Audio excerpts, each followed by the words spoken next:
Landry Shaman. Well, the Suns giving this crowd a nice gift in regards to just solid play. They probably were a little antsy with Devin not being in uniform. Sure. Not knowing if DeAndre would be here. So even without LeBron and Anthony Davis, I mean, it's just been that way lately. No campaign and still no timetable on his return. Jock Landale in concussion protocol, so the bench was thin. And when you find out Devin Booker isn't playing, and his 58 insured you coming from behind the other night, you could understand why. Yeah. Suns able to knock that. I was hoping that ball bounced over the table. I wanted to see what kind of hands you had. I was ready. I was right here, baby. I would have judged you on the catch. I'm just trying to protect your popcorn. I mean, I gave it to you, and every time out, it's yours. We all know that's your popcorn. You keep pulling it like closer and closer to you, like I'm going to reach in there and try to. People don't realize you're taking that popcorn through the game. No, you're saying it was all for the camera. Is that what you're saying? Shaman sees an opening on Pippen Jr. Got a hand in there to swipe it down. Well, you can help spread a holiday cheer at Footprint Center. The Suns take on the Washington Wizards tomorrow night. 8 o'clock. Get your tickets now at suns.com/tickets.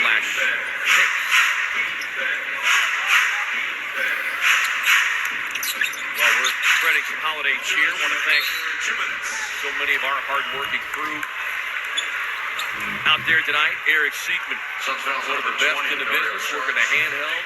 A lot better than his dad was. Just remember, DC, that was EJ, not me.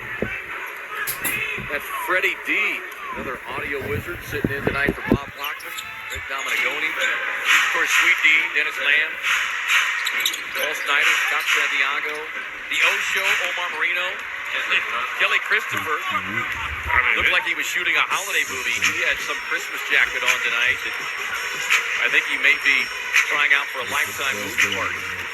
Hey, what, Laker fans want to take something away from this game is Dennis Schroeder and how he played, right? And Kendrick Nunn. Kendrick Nunn, how he played. A lot of times you have to take things away from the game. Yeah. And this was a beatdown. And trust me, us Suns fans don't mind that, Laker fans. But you also have to recognize that there was some solid play here tonight on a few of their guys that they're going to be counting on.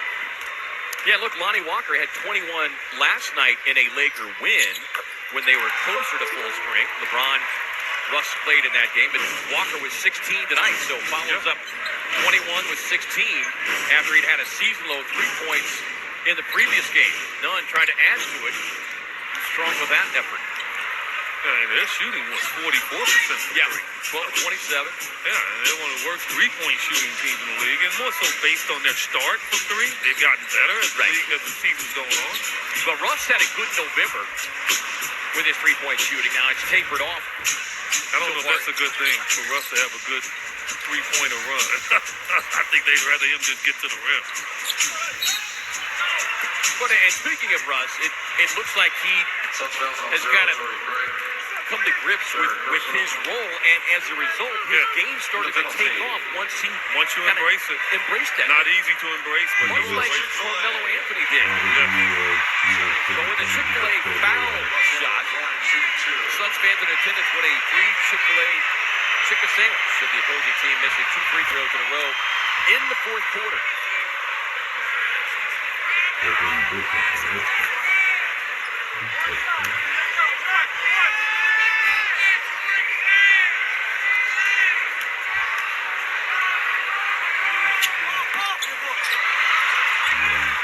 Everybody clap your hands. Torrey Craig with a harassing defense of Pippen Jr. We got some fans that's trying to get the fans to wish him a happy birthday, but they're not paying attention to him.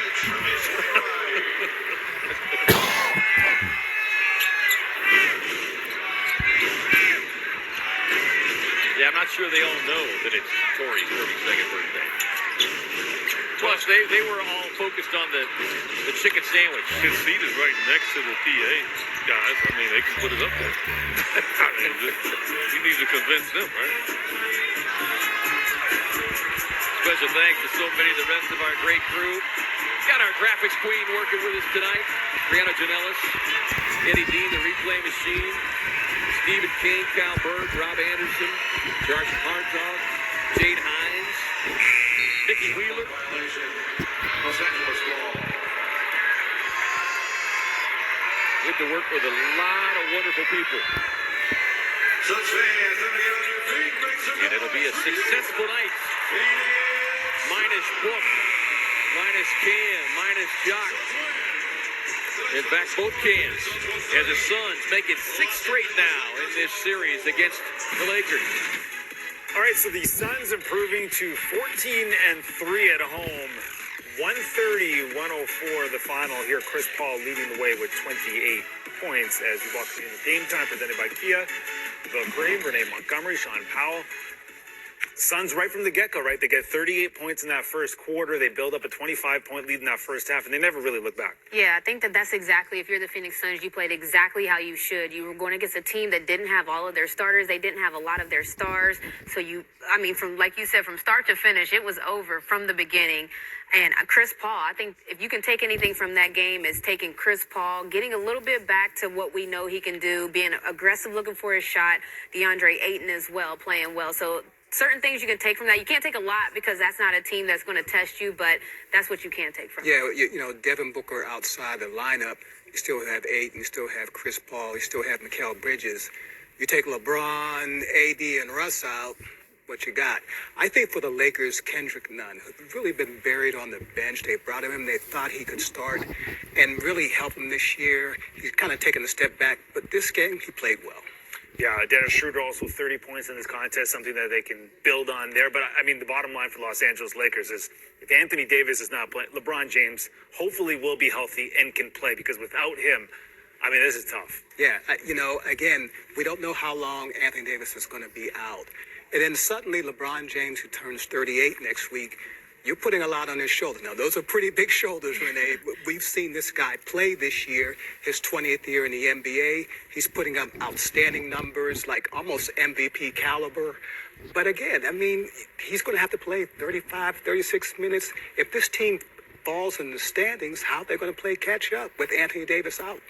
Yeah, I think that, if you're LeBron, this isn't probably what you signed up for, what you would hope at turning 38, but it's the situation you're in. I mean, Russell Westbrook as well. He's a big piece that if you can have Russell Westbrook and LeBron in the lineup more times than not, you got a fighter's chance to stay at 500, but missing all three of those guys, there's just not a lot of scoring that you're going to find. Yeah, not many teams that don't have their big three go on to win games in the NBA. It just doesn't happen. One game still going on right now. That's the Hornets and the Kings. Kelly Oubre Jr.